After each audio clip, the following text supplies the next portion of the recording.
Welcome to channel legal logger. आज हम भारतीय नागरिक सुरक्षा संहिता का बेयर एक्ट का इंडेक्स देखेंगे। अभी पीडीएफ फॉर्म में है। देखिए, लोकसभा ने इसको 20/12/2023 इस डेट को याद रखिएगा, 20/12/2023 को पास किया था। इसका जो बिल नंबर है वो भी बहुत ज़रूरी है क्योंकि एमसीक्यू इन्हीं में से बनते हैं। ठीक है, अभी हम इसके बारे में अगर बात करें तो इस एक्ट में नंबर ऑफ़ सेक्शंस और नंबर ऑफ़ चैप्टर्स जो पहले वाला सीआरपीसी था उससे ज़्यादा हो गए हैं। तो जैसे पहले वाले सीआरपीसी में हम जब देखते थे तो 484 सेक्शन हुआ करते थे और 33 चैप्टर हुआ करते थे। इस वाले एक्ट में जो भारतीय नागरिक सुरक्षा संहिता 2023 है, इसमें नंबर ऑफ़ सेक्शन हमारे जो हैं वो 531 हो गए हैं और चैप्टर्स 39 हो गए, 39 चैप्टर हैं। तो इसका चैप्टर 1 प्रिलिमिनरी है जो सेक्शन 1 to 5 है। डेफिनेशन क्लॉज में भी चेंजेस हैं। 6 में हमारा वही constitution of criminal courts and offices हैं, लेकिन सेक्शन 20 तक ये दे रखा है। पहले 25A तक था। डायरेक्टर ऑफ प्रोसिक्यूशन जो था वो 25A में था। Public prosecutor, assistant public prosecutor 24-25 में थे, तो जो 18 और 19 में आ गए हैं। चैप्टर 3 हमारा पावर ऑफ कोर्ट्स है, ये हमारा भी चेंज हुआ है, ये भी चेंज हुआ है। चैप्टर 4 हमारा power of superior officers of police and aid to the magistrate and the police officer, ये भी हमारे चेंज हो चुके हैं। ठीक है, अरेस्ट ऑफ पर्सन्स चैप्टर 5 में दे रखा है।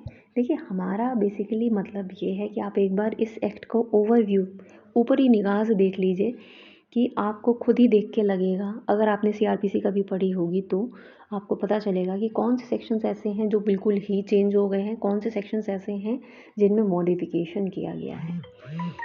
मॉडिफिकेशन आप उस सेक्शन के अंदर जाके ही पता कर सकते हैं, लेकिन जो चेंज हुए हैं जिनमें नंबरिंग में चेंजेस हैं वो आपको ऊपरी इसको देखने से पता चल जाएगा।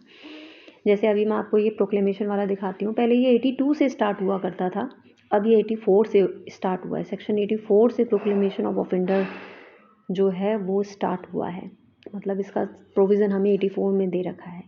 तो चेंजेस हैं, कुछ बड़े चेंजेस भी हैं, कुछ छोटे चेंजेस भी हैं, लेकिन यहाँ पे हमको बेसिकली पॉइंट आउट ये करना है कि हमको पढ़ना है यूपीएपीओ के लिए, और जिसमें ये जो भारतीय नागरिक सुरक्षा संहिता है बहुत ही इंपॉर्टेंट रोल प्ले करता है। इसमें नंबर ऑफ़ क्वेश्चन 35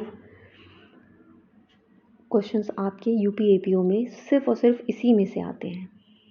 तो आप लगा लीजिए कितना ज़्यादा महत्वपूर्ण ये एक्ट है। हमको इस एक्ट को बहुत अच्छे से ग्रैब करना है। देखिए, जैसे अगर हम इसके सेक्शन 125 की बात करें, पहले हम जो पढ़ते थे वो मेंटेनेंस के बारे में पढ़ते थे, लेकिन अब वो मेंटेनेंस ना होके उसमें सिक्योरिटी फॉर कीपिंग पीस को लेके प्रोविजंस जो हमें 106 से लेके 116 तक दे रखे थे वो अब हमारे 125 से 143 तक हो गए हैं। तो चेंजेस आए हैं, बड़े बड़े चेंजेस भी हैं इसमें। जैसे अभी मैं आपको दिखाऊंगी कि सेक्शन 438 जो हमारा पहले एंटीसिपेटरी बेल अग्रीम जमानत को लेके हुआ करता था, जिसमें सेशन और हाई कोर्ट के पास पावर हुआ करती थी कि वो अग्रीम जमानत को दे। अगर कोई अप्लाई करता है अग्रीम जमानत के लिए तो सेशन और हाई कोर्ट के पास पावर हुआ करती थी, आज भी है, लेकिन सेक्शन चेंज हो गया है। जिस मैंने आपको बताया कि आपको ऊपर से देख के पता चल जाएगा कि वो सेक्शन 438 में था, अब उसका 483 हो गया है।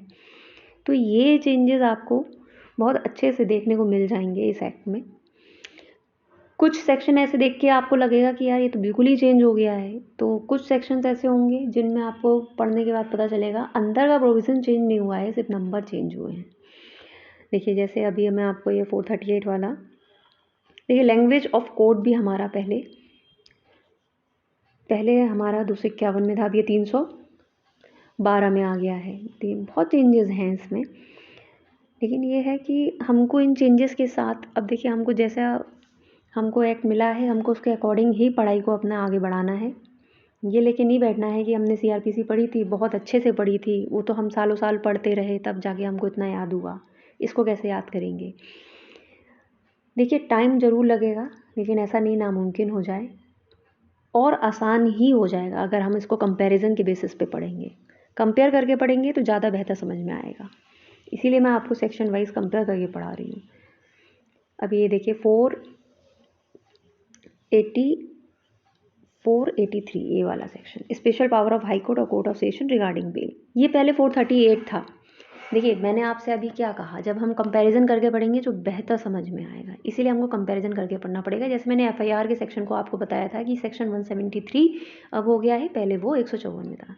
Thank you for watching video.